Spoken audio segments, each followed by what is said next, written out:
Round 1 of the Phoenix Festival tournament has come to a close, so we have some results to go over. But before I get into those, I want to thank each and every one of you who participated in the tournament and went to the trouble of filling out all of the different Google forms, both selecting who you think would win and giving your reasoning as to why. There was over 200 responses on each of the forms, some of them having over 300, so honestly, thank you. This tournament wouldn't be possible without all of your participation. There were a couple people who just put blanks or spaces to answer the why would your selected character or team win. Those were easily filtered out, but overall there was a lot of people who participated. I thank you so much, and hopefully there will be more as the tournament moves forward. A lot of the early brackets have a ton of matches and it is a lot of trouble, but once we get to the later brackets, more characters are eliminated, etc., it'll become easier to do so, and hopefully the excitement will build, more people will get interested, etc. But now let's get into the results. I'll go over the singles category first, then the doubles category, then the teams category. So in bracket A of the singles category, we had Vernal winning against May Marigold, we had Mero Amon winning against Yuma, we had Milsha Malachite winning against Nebula Violet. That was an interesting one. Glad to see Milsha, one of the Malachite twins, making it to round 2. We had Neon Cat beating Bronze Knee, and we had Crow Bronwyn, of course, beating Banesaw. The voting definitely reflected that, being a clean sweep for Crow. We also had Sun Wukong winning against Roy Stallion. We had Bartholomew Oobleck winning against Lai Ren. I saw quite a few people voting for Lai Ren as well, thinking that just his speed would be able to overwhelm his professor, Oobleck, which, you know, would be an interesting match to see play out if some of the students could be on par with the professors and even win out against them, but in this case, Oobleck did win out over Ren. And then we had Glinda Goodwitch winning out against D. And in this one, I did leave in the Trolls' votes because there were a couple people that voted for D. He would stand no chance in this fight. The Trolls who did vote for D, you know who you are. For shame. Glinda is winning this one. Anyways, moving on to bracket B of the singles category, we had Coco Adele winning against Bertilac Celadon, getting a little revenge for the events of After the Fall. Considering Bertilac being a trained huntsman wouldn't be an easy fight for Coco, but nice to see her getting that little snap back at Bertilac for everything that he did against the citizens of Vacuo. Then we have Arthur Watts winning against Reese Cloris. We have Elm Edern winning against Fox Alastair. So one of the members of the Aesops took out one of the members of Team Coffee, both very skilled, but Elm, being a skilled huntress, graduated from Atlas Academy, just a little bit more experienced than Fox, and winning out over him. We have Peter Port winning against Trifa. We have Maria Calavera winning against Roman Torchwick. Leonardo Lionheart winning against Octavia Ember. Makes sense considering he's a headmaster. We haven't really seen his abilities take place that much on screen. Again, I still hope we get a backstory, learn more about his fighting style, his character, how he can utilize the different dust on his weapon, but still, he moves on to round 2 in the winners category as well. All of these characters we will see again in the fights in round 2, as there is both a winners bracket, losers bracket. It is a double elimination tournament after all. We then get Scarlet David winning against Gwen Darcy, similar to how Team Sun beat Team Indigo in the Vital Festival tournament in Volume 3. And we, of course, get Raven Bronwyn winning against Harriet Bree. Raven is just such a powerhouse in her own right. She does have the skill and capabilities to take out a trained huntress as a member of the Ace Ops. Then we get to bracket C of the singles category, where we have Cinderfall winning against Robin Hill. We have Ilya Amatola winning against Kali Belladonna. We have Jean Arc actually beating Gira Belladonna. This one was a bit surprising and was incredibly close, with Jean having 50.9% of the votes for him and Gira having 49.1%. This was a really close fight, but a lot of people voted for Jean based on the semblance that he has, as well as the shield upgrades that he got for Volume 7. With the Gravity Dust and the Hard Light Dust giving those extra capabilities, Jean would be able to push Gira back, perhaps into, like, since he was fighting in the Geyser biome, if a geyser was about to erupt, Jean could push him back into the geyser, the biome would give him the advantage over Gira. Things like that factored into that, and I'm glad to see so many people thinking of all these different strategies that could take place, but ultimately, Jean did win out against Gira. I'm happy to see such things like this taking place in the tournament, and happy to see all of these different scenarios playing out.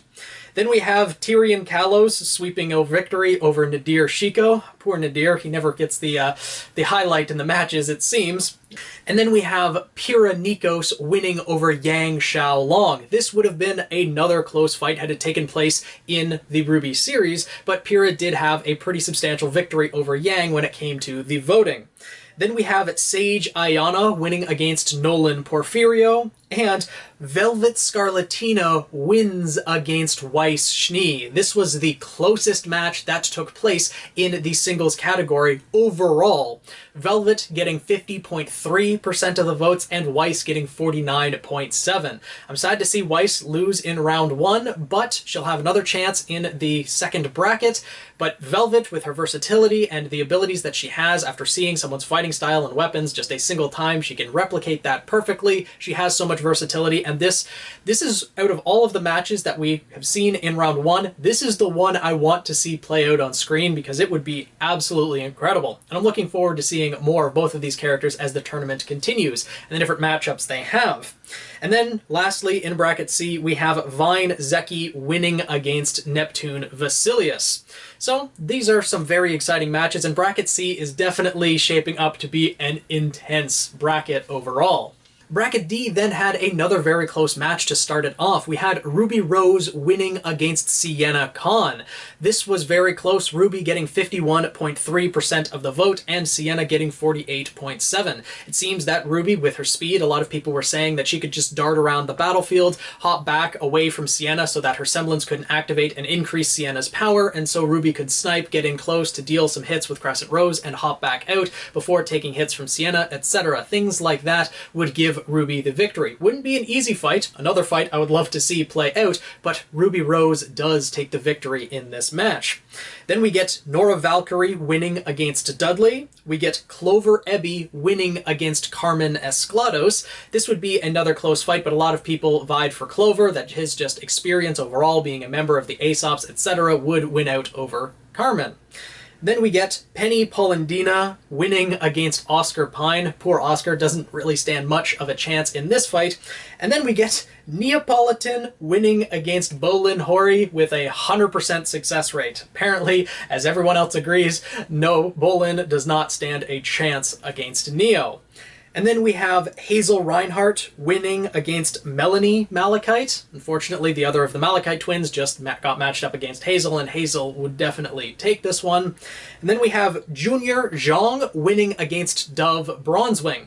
This one was kind of surprising for me. Dove being a trained huntsman in training, but also the most skilled member of Team Cardinal, losing against Junior Zhang, who isn't a trained huntsman as far as we know, is still pretty impressive feat for Junior. A lot of people gave it to his strength and power, that the bazooka that he has would be able to deal enough damage against Dove, and this was an interesting turnout for this match. And then we have Yatsuhashi Daichi winning against Fiona Time. Yatsuhashi's power would just overpower Fiona and her semblance and weapon, etc., so Yatsuhashi just takes this one. And finally, in bracket E, we have Ozpin winning against Adam Toros, Blake Belladonna winning against Cardin Winchester, Winter Schnee winning against James Ironwood. So Ironwood is knocked out, has his first loss in round 1. And then we have Amber winning against Sky Lark. We have Talk winning against Russell Thrush. Again, another 100% success rate for Talk, because, well, she would sweep the victory from Russell, and Russell just wouldn't stand any chance. Wouldn't last those 60 seconds, it seems. And then we have Mercury Black winning against Emerald Sustrai. We have Flint Cole winning against Dew Gale. And we have Arsalan Altain winning against Mei Zedong. So overall, some very exciting matches, some interesting turns in round 1, but it's going to get even more interesting as the tournament progresses. Some more exciting matches are on the way. Matches such as Talk versus Mercury, Ruby versus Nora, we have Clover versus Penny, and more discourse in Atlas. We have Jean versus Tyrion. You know, I made a video a while back about Jean and Tyrion being destined to clash, and it looks like that's taking place now. It might take place in the RWBY series, possibly in Volume 8, but still, interesting to see it happening now. We have Oobleck versus Glinda, so not only is there discourse in Atlas, also at Beacon Academy, and the one that's going to be, that I'm most interested to see fight in round 2 is Neapolitan versus Hazel Reynard.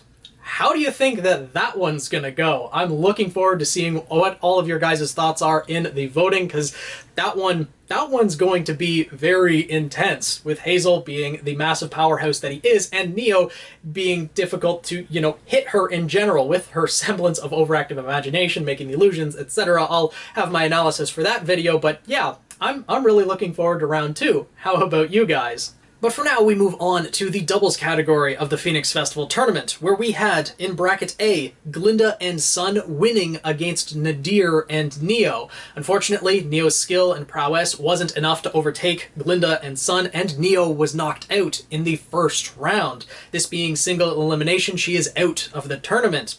And then we have Coco and Russell winning against Neptune and Milsha. We have Weiss Schnee and Fox Alistair winning against Arthur Watts and Flint Cole, so one of Salem's Inner Circle is now out in round 1 as well. And we have Emerald Sustrai and Robin Hill winning against Amber and Scarlet David, with Emerald and Robin facing against Amber, who is a skilled huntress in her own right. At least we think. We're not exactly sure if she was a trained huntress or just someone who got the maiden powers and then was trained after that point, but still someone very skilled in their own right, as well as Scarlet David, who now lost against Emerald and Robin. In bracket B, we had Hazel Reynard and Bartholomew Oobleck winning against Carmen Esclados and Nolan Porfirio. We had Tyrion Kalos and Ruby Rose winning against Gali Belladonna and Adam Toros. Not really a surprise there, given how Tyrion and Adam faced off before and how that matchup went, and then Ruby Rose adding that extra versatility to Tyrion's team, to their group, and Gali unfortunately not really adding too much to Adam's team on top of that. Then we had Junior Zhang and Penny Polendina winning against Clover Ebby and Dee. And we had Vine Zeki and Nebula Violet winning against Dew Gale and Melanie Malachite. So another of the Malachite twins is eliminated in round 1. Moving on to bracket C, we had Lai Ren paired with Roman Torchwick, who beats one of his teammates, Jean Arc, who was paired with Reese Cloris. And we also had Crow Bronwyn, who was paired with Pyrrha, winning against Leonardo Lionheart and Yang Xiaolong. This would have been an intense match to see, but Crow and Pyrrha fighting together is just an insane amount of skill on that team, fighting against Yang and Leo. No pushovers in that either, Leo being a member of Ozpin's Inner Circle alongside Crow, Yang having a lot more experience come Volume 7 versus Pyrrha in Volume 3, but still Crow and Pyrrha do take the victory. And then we had Maria Calavera and Mero Amon winning against Harriet Bree and Velvet Scarlatina. So a little discourse there in the Aesops, and it seems Mero's team does win over Harriet's, but I'm still surprised to see Velvet out in the first round. This was a very interesting matchup as well. And lastly, we had Yuma and Yatsuhashi Daichi winning against May Marigold and Gwen Darcy. In bracket D, we had Mercury Black and Raven Bronwyn winning against Elm Edern and Ozpin. Given Ozpin's massive amount of experience being paired with one of the Aesops, they have a decent amount of skill on their team, but facing off against Mercury and Raven just wasn't enough, and Mercury and Raven took the win. We also had Talk and Ilya winning against Roy Stallion and Oscar Pine. Not really much of a surprise there, given the powerhouse that Talk is, and Ilya is quite experienced in her own right. We also had Neon Cat and Peter Port winning against Fiona Time and Bertolac Celadon, and we had Winter Schnee, who was paired with Cardin Winchester, winning against Arslan Altain and Sky Lark. And in bracket E, we had Nora Valkyrie and Sage Ayana winning against Vernal and Octavia Ember. We had Cinder Fall and James Ironwood winning against Blake and Gira Belladonna. Unfortunately, the father-daughter team is eliminated. And we have Sienna Khan and Mei Zedong winning against Bolin Hori and Dudley. And the last match, we had Dove Bronzewing and Banesaw winning against Trifa and Bronze Knee. So with round 1 of the doubles category wrapping up, that means round 2 will be half as many matches. Since it's single elimination, all of the teams that lost in round 1 are eliminated. And so next week we move into pretty much the semi-finals, and then the week following is the finals before the grand finals of the doubles category. So things are moving pretty quickly, but we do have a couple exciting matchups in round 2. Such as Mercury Black and Raven Bronwyn versus Talk and Ilya. That's going to be very interesting to see how Talk's semblance pairs with that, with Raven and Mercury. They have an immense amount of skill, but so does Talk, and also her invincibility added onto that is going to make for an interesting dynamic. We also have Hazel Reynard and Oobleck versus Tyrion and RWBY. So Hazel and Tyrion are facing off in round 2, as well as Oobleck facing off against RWBY, or however that matchup's going to go. I look forward to seeing what your guys' opinions are going to be in the voting.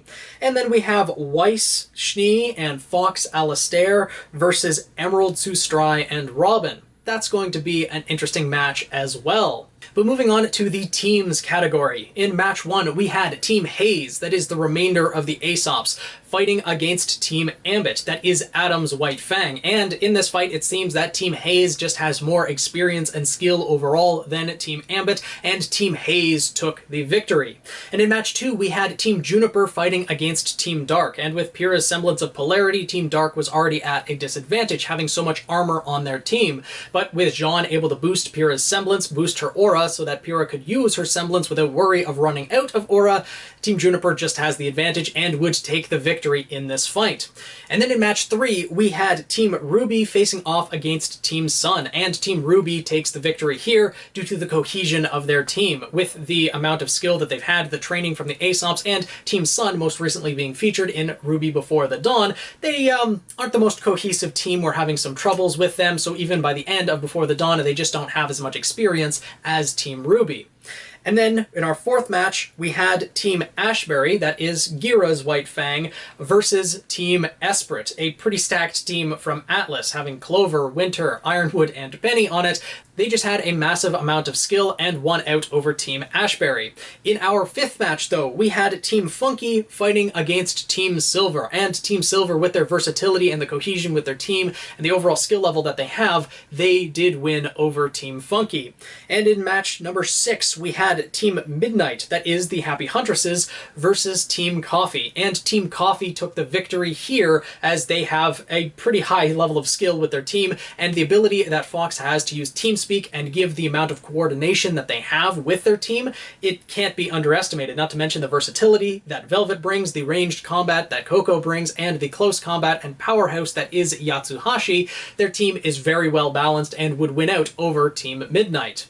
And then in our 7th match, we had Team Stark fighting against Team Burns, that is the Vale Underground, consisting of Mercury, Neo, Roman, and Emerald, and Team Stark just has a massive amount of skill, being able to use Raven's Kindred Link with all of the members of the team. The amount of skill that Crow and Raven have individually, we are considering that Summer and Ty are a step below Raven and Crow, and some assumptions have to be made, but overall it does seem that Team Stark does win out over Team Burns. And there were a couple people who were commenting that Neo fled in fear of Raven back in Volume 2, and that is the case because Neo, I'm guessing, was aware of Raven's reputation, that she was known being the bandit tribe leader that she is, possibly as a member of Team Stark or Ozpin's Inner Circle or something like that. I don't think Neo was necessarily aware of the Maidens in Ozpin's Inner Circle, Salem, etc. at that time, so she knew of Raven's reputation. And yes, she was afraid, thinking that she might not win that fight, but it doesn't mean that in this tournament setting she would run away. We're going to assume that she is going to fight, and, well, because in this case there would be no fear of death, which is probably what Neo was fearing back at Volume 2, but still, Team Stark does win out over Team Burns. And then our last match in round 1 of the teams category was Team Witch versus Team Goop. That is Salem's Inner Circle versus pretty much Ozpin's Inner Circle, assuming that Oobleck and Port were added in there. And this one was the closest match of the teams category. A lot of people considering that it could be a draw, but overall there was a higher percentage of people voting for Team Witch to win over Team Goop and over being a draw. So this one was pretty close, but it seems that Team Witch, with Hazel, Tyrion, and Cinder being powerhouses, Watts being able to manipulate the biomes, would still win out over Team Goop, even though they have their own powerhouse, such as Glinda Goodwitch, and also Ozpin is very skilled in his own right, and we can assume that Oobleck and Port are very skilled as well, being trained huntsmen and professors at Beacon Academy. But those are the results of round 1 of the Phoenix Festival Tournament. Were there any matches and victories that were obtained that were surprising for you? Let me know your thoughts down in the comments below. What matches are you looking forward to most in round 2? As linked in the description below are the updated tournament brackets, so you guys can see all of the matches that are going to be in round 2 for the winners bracket and losers bracket in the singles category, and the next matches in the teams categories and doubles categories on top of that. Moving forward, all of the videos will be presented in like 1 instead of 3 videos a day, as I know it was a lot of notifications and a lot of videos that were being pumped out. It was a lot to keep up with, but since the doubles category is already going to be half as long, and the singles category in the following weeks are going to get shorter and shorter as well, with more characters being eliminated, all of the matches are going to be covered as one. So there'll be 1 video a day covering bracket A of the singles category, bracket A of the doubles category, and the first 2 matches of the teams category. So there'll be 1 video a day for 5 days each week for the Phoenix Festival Tournament, and then the updated results on Saturdays. That's the plan moving forward. Let me know what you guys think down in the comments below about the tournament in general, how you're enjoying it so far. It seems that a lot of people are enjoying the voting, enjoying all of these different matchups, and provoking some thought as to who would actually win in some of these matchups. I'm really happy to see that people are having these reactions, so hopefully this will only grow as it moves forward. Make sure to subscribe if you do want to keep up with the Phoenix Festival Tournament and all of the other content that's going to be releasing alongside of it. Tweet me at PhoenixKnight7, join our Discord server as well, link in the description below, and I'll see you guys in the next video.